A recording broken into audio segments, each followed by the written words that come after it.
Slogan কি? অনলাইনে আমরা, অফলাইনে আমরা, মানে আমরা অনলাইনেও কাজ করব, অফলাইনেও কাজ করব।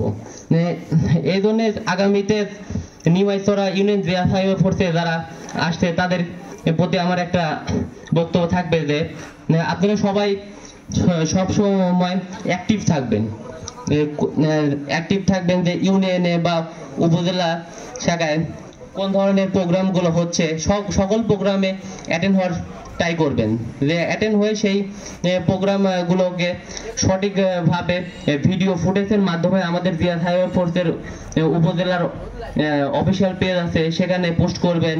তবে বিএনপির বিভিন্ন ভালো দিকগুলা তৃণমূল টাইলের আওতায় রাখার চেষ্টা, মিডিয়া টাইলের মাধ্যমে বিভিন্ন ধরনের বিএনপির সম্মান ক্ষুণ্ণ করার চেষ্টা করেছে। আমাদের আগামী দেশ নায়ক তারেক রহমান 31 দফা দিয়েছে। এই 31 দফাকে তৃণমূলে বিএনপি সহ সকল স্তরের লোকজনের মাঝখানে আমাদের এই তারেক রহমানের যে 31 দফা, এইটাকে পৌঁছা দেওয়া আমাদের দায়িত্ব। আর বিএনপির স্থানীয় পর্যায় থেকে প্ল্যাটফর্ম জিয়া সাইবার ফোর্সের মাধ্যমে